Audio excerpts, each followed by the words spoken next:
guys, I'm Ori La Baby and welcome to another video.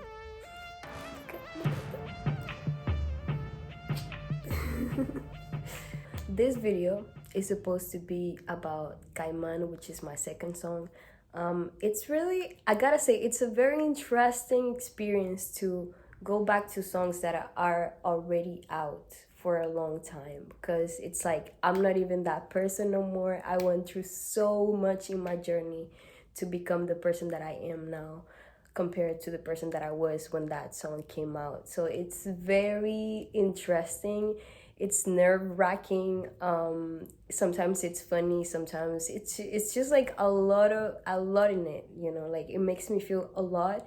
And I feel like I'm just mature enough now to go back to that place and go back to those memories and that time and be like not bothered by it. So yeah, that's why we're doing this. We're telling the story. Definitely did some notes, but I can't seem to find them.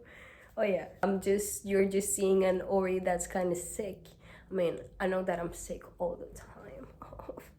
But no, like I'm just I'm just a little sick with the flu right now. I caught a flu like yesterday. So I'm drinking my tea instead of my coffee. My coffee lover ass is just like shaking its fists like, tea.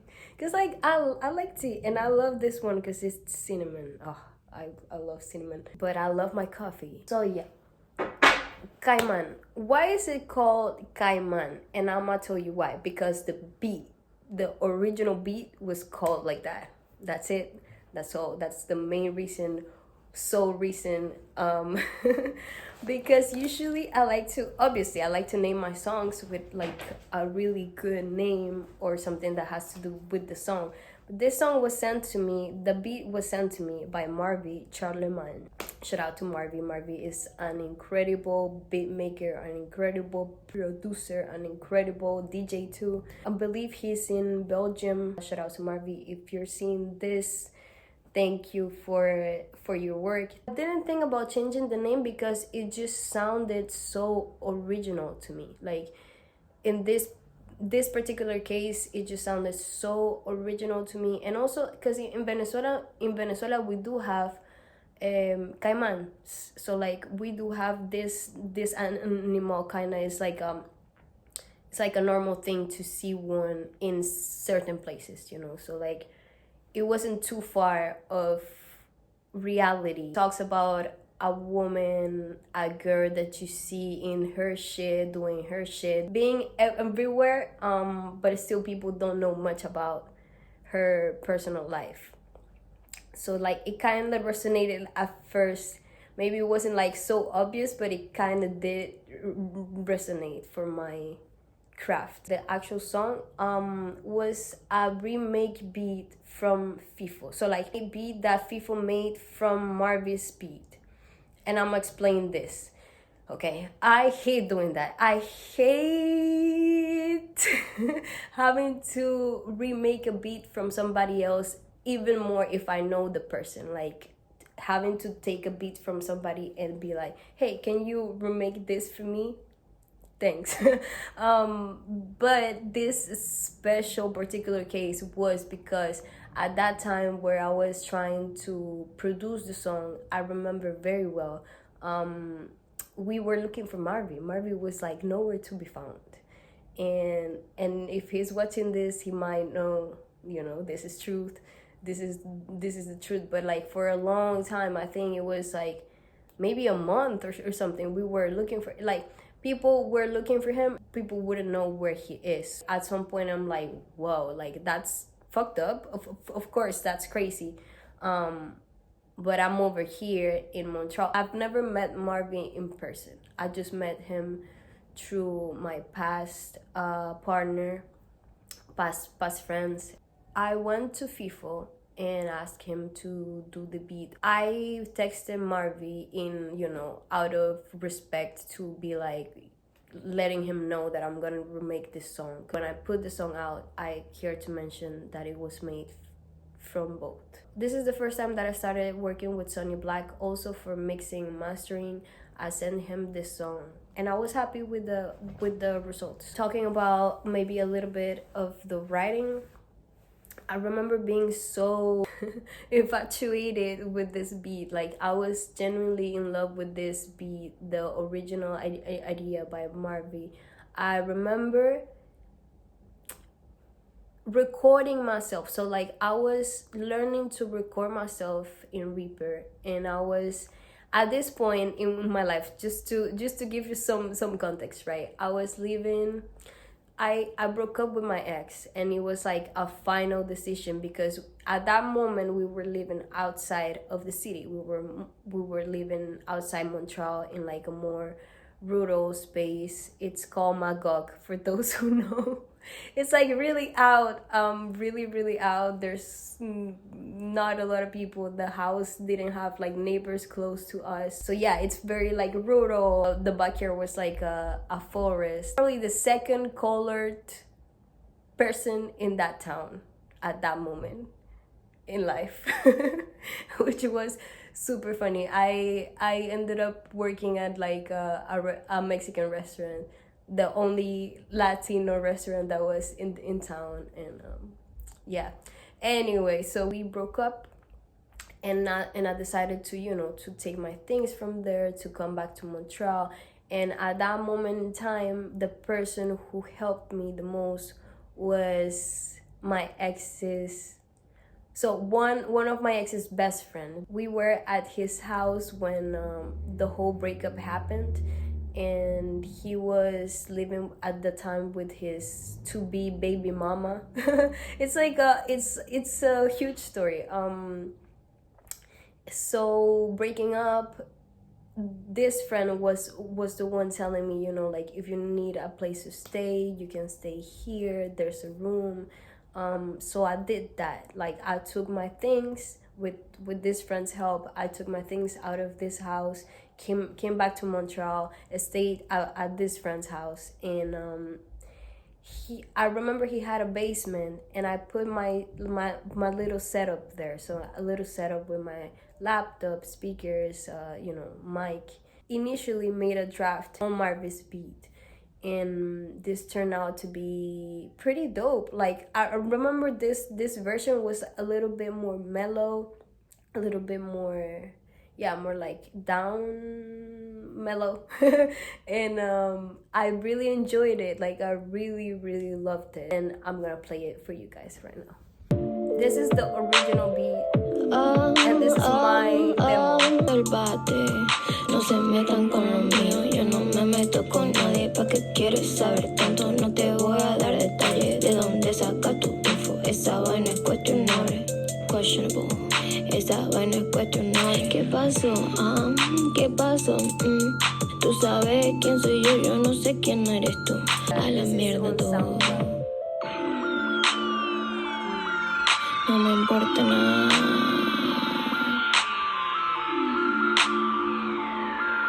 No me importa nada. Te prendía en la calle, te vestía. I love how the chorus was more like Me pasa el lighter, dice que me veo bien prendiendo el bate. Te prendía en la calle, te vestía. 2000's. So yeah, with all the ad-libs and all that shit. I really like this version. And so when we had to remake it, I was kind of like, I was battling, because I was like, no, I don't want to do this. I don't want to have to remake the beat. I'm gonna leave you guys the link to this version under the video, in case you want to listen to it. I'm also gonna leave you guys the link to the song that's actually out. I remember when I wrote this and when I did this, I was going through the breakup, as you know, as I mentioned. It was kind of the song that helped me through it. Like, this was the song, even though it doesn't talk about, you know, it doesn't talk about breakup, or it doesn't talk about love. It did help me get through it. It did help me get out of like a negative zone and just move on, you know. this really helped me move forward. I remember having this love for this song just because of it, right? Like some songs are not gonna talk about what you're going through, but they are gonna be the ones that serve as a push, like as an impulse to just get out of that situation. And yeah, so Cayman was this for me. Then I remember after the beat was made, I had to go record my vocals, right? And I did it with Fifo. And how can I explain this in a sense that makes sense? So like my ex was still around, and I have a big compassionate heart. He was a very self-destructive person and was good friends with the people that we used to, work with. So he was still around at this moment when I had to record my vocals, and I obviously I was going through a hard time, a hard time being like trying to work with people that are still linked to like that past relationship and things that happen. But Fifo has always been an amazing person to work with. I'm very glad that I had the chance to work with him. He's a incredible producer, beat maker, and a really great person too. So shout out to Fifo. But yeah, at this time of making vocals, I remember listening a lot to the people who were there, and I gotta say, Cayman and Págame are two songs that I listened a lot to the people outside. Cayman not so much, because it's still like it's very me. Just the hook turned into like this much more like high pitch or like hyper energy that I really wasn't looking for. And I remember just feeling pressure to do it because people around me wanted me to do it like that, and they really like insisted for it. So yeah, I mean, at that moment in time, I was trying to be, I guess, complacent. I was trying to, please people around me much more, and I was listening more to people's opinion on my craft, which I only do now if I know these people well, and like I know they mean well, and like I'm very open to what people has to say if they are there with me. But at the end of the day, I should be the one feeling right about what I'm singing and what I'm saying and how am I doing it, right? Yeah, because at the end, you are the one who's gonna listen to this song like a million times, and once it's out too, like you want to leave what really was authentic for you. So yeah, this definitely was a learning experience, and I remember changing a little bit of the hooks hype for these people. I say Págame was a part of it too, because Págame is basically the song that I like the less, even though I think it's still a good song. But it was because it was like probably the song that I listened to people around me the most. So like I really didn't feel it authentic, if that makes sense. But yeah, that's the only one that feels like that to me. My favorite parts of this song, I could go about this like a Genius video. So like, put the lyrics and like, yeah, no se metan con lo mío, yo no me meto con nadie. And that means don't bother with mine, because I don't bother nobody. Like I don't get in my business, because I don't get in nobody's business. And I like this song because like it represents me, mostly the demo version. It really represents my vibe, my essence. Questionable is just a word that I would say very often, like questionable. That's questionable. I never say cuestionable. That which is funny. ¿Qué pasó? ¿Qué pasó? I really feel cocky when I sing this part because it says, what's up? What's up? You know who I am, but I don't know who are you.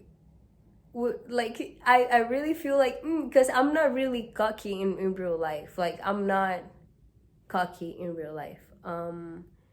But this part really came from from a place inside, which was I just remember a lot of people, and mostly in the music game. I will never be somebody who gossips, but somehow gossip will find me, and I will listen to what people saying, right? Because at this moment I was working with people in the studio, whatever, and I get to listen and hear how people talk about other people making music, and it's just like these people who know who I am, but I don't know who they are. So I had to put it in the song and and get rid of that. Yeah. Conmigo pone flash, contigo apaga la luz. That's just, yeah, keep on the cockiness. Unrelatable, can't relate to you. And that's just, like popular slang, I guess, on internet, or like unrelatable. I'm not really like that in real life. Or maybe in a non-judgmental way. Like I will be like, oh, I just can't relate to that, That's it. Besides that, I just want to pass to the video, because the video was an awesome uplifting experience. I feel like even though there was challenges for sure, I was very glad that I did this project. Like I still look at that video, I still look at Cayman's video and be like, yeah, this is a work of art. Like this is a masterpiece. This is a movie. And just because I know how much work it took and how like crafty it felt, like everything that I seen the video was things that I had in my mind for a long time, and I wanted to translate them, and at the same time it was the first time that I could do it. Like it was the first time that I really put my mind and myself to get it done and to see it, so that was very gratificating. That was very satisfactory. I gotta say that. Like I still see the video and I'm like, damn, like, yeah. It's just the feeling of like seeing something you had in your mind come into reality. And I gotta say, it wasn't perfect. Like the video wasn't perfect, there's little things, little parts that were like, well, I mean, this could have been better, but overall it was a great thing. It was a great video. First part of the video that I shot was me going to Miami by myself, staying in a hostel. It's not like I had like lots of money in that season, in that time, so I was just frustrated.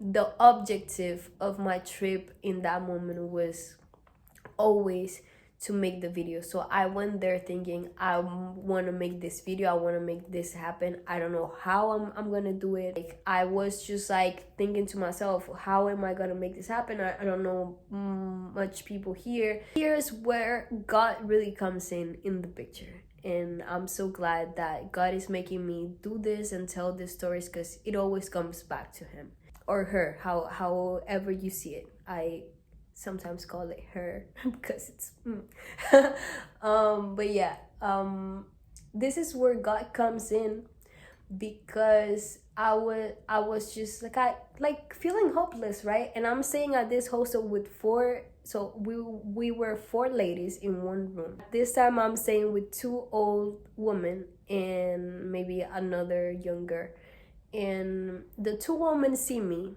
kind of discouraged. Both of them gave me really good advice, and I will always remember this, and I will always appreciate them.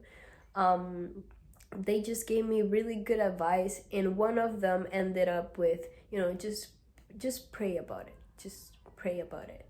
However that looks for you, just pray. You know. And I followed it. Like at that same moment, I just closed my eyes. I started praying. You know, I started praying to God, like just asking for guidance, and just asking for like, where can I find people that can help me, you know, figure this out. After that, I went out and I met out. So I just went with this like conviction of like, if I see a photographer, I'm just gonna introduce myself and like trying to tell them about the project, right? And I did that. And I had like 2 people first telling me, oh, if you don't have like $10,000, or if you don't have like $5,000, I cannot help you. The third person that I met was Jacob. Shout out to Jacob. Okay, this guy made my whole trip worth it. This guy is still it. This guy is so appreciated. It's still in this moment in time. So yeah, Jacob, if you're watching this for any reason or coincidence, God bless you, man. God bless you, because you blessed me. He heard my idea through. So like, he really wanted to know, okay, what is it that you have in mind? I mix a little bit of the story there. Actually, I went out to meet these people first, and then I came back to the room, and that's where my hostel roommates were telling me advice. These lovely ladies were talking to me, and then that's when I prayed. When I started praying, right? When I started praying, that's when Jacob texted me. He texted me something, and I'm just like, well, I just have like 2 days, and for me that was totally a sign. Like, it was totally a sign of me like feeling this, you know, this like heart heavy feelings, and I'm like praying about it, and then I get a text from the guy who actually took the time to listen to what I had in mind, and he's telling me something about making it happen, and I'm like, well, you know, I only have like 2 days, and I don't know much people. And he's just like, no, yeah, I got you. Like, I'm gonna help you. I'm gonna help you do it. And I'm gonna text a couple friends of mine, and we can meet like in this spot. You know, like, he started telling me these things, and I'm like, whoa, God, I'm just like, are you like, you what thank you. You know, like, thank you. So yeah, that's basically how it all went down for this Cayman video. The next day we just went to the spot that he told me to go. It was in Wynwood. So this like big, you know, big paintings and all that, and we got a car. So yeah, he sent me the link to like rent a car, because I really want. So I told him all of the things that I saw, right? Like all of the things that I was seeing, and there was a car, and there was girls, and I remember just booking people. Like, I literally had 2 days left in Miami, and I booked everybody.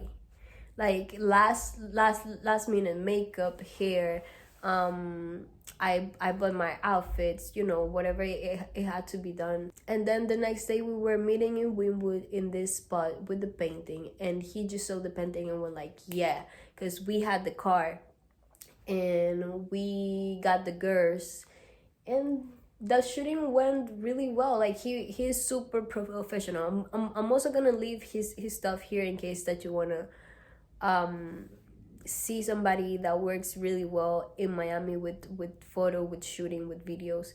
I'm gonna leave the name here. I had to act like I'm driving, and you know, girls were super sweet.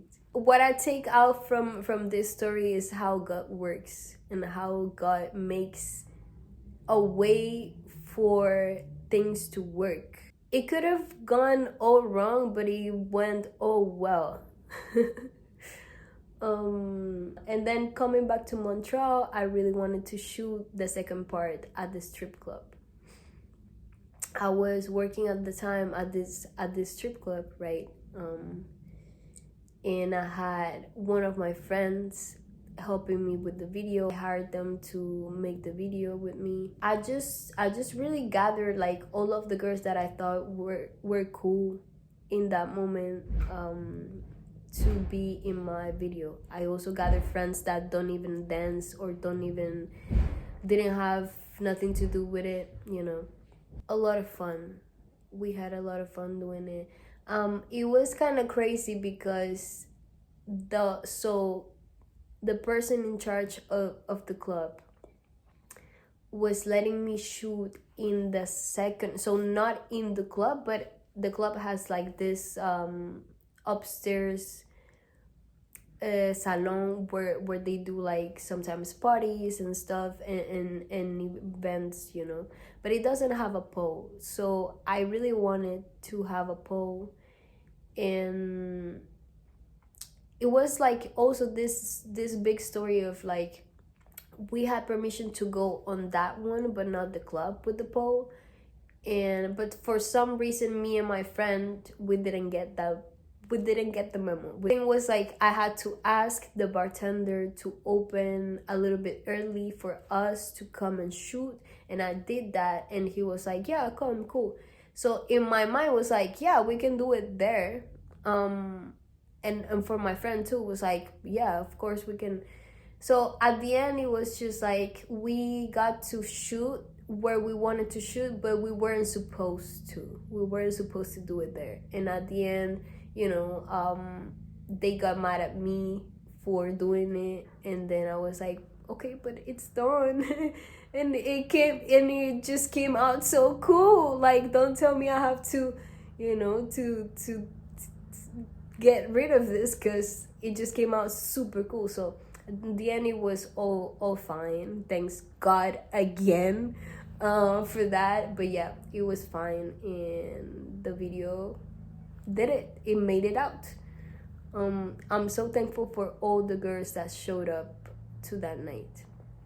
I still appreciate them, every and each one of them, dearly. And I think some of them don't know that I had the support of so many people, because it wasn't just the girls that I called from the club, but also the girl who does my hair, Yasmine. Shout out to Yasmine. People from the restaurant that I knew. I've done a million jobs. Like, I've done millions of things to get by. My family was there. Like, my mom was there while recording this video. She went for the first time to the club that I worked in, and my sister too. I had a good old friend, Chanel, being there too. The girl that you see dancing in the stage at that moment, Paris, I really just hired her to be like kind of the main who's dancing, because at that time I was super impressed by her dancing. So like, I just wanted to have the best dancer that I've seen in the club dancing in my video too, and that's what happened. And so yeah, when I look back at this video, I just feel great about it, and a lot of it was thanks to God, like, to the open ways, right? Because like, there could have been so much that didn't, you know, get through, but we did get through.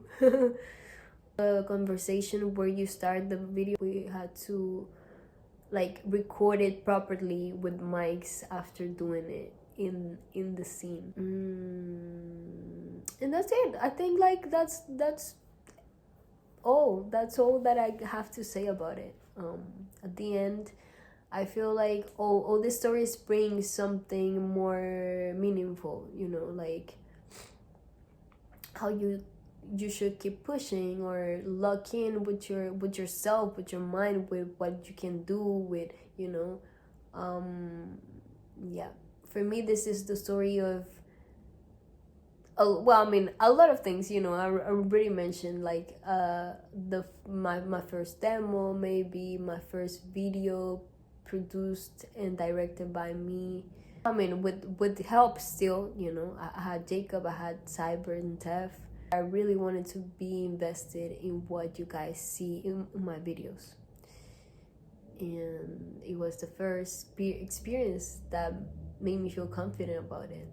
So just try. I think the message is to just try. I'm always looking for the message. Like, what's the message behind something? Sometimes it's not so obvious neither, you know. Like, sometimes you say it's this, but it might not just be that, you know. Yeah.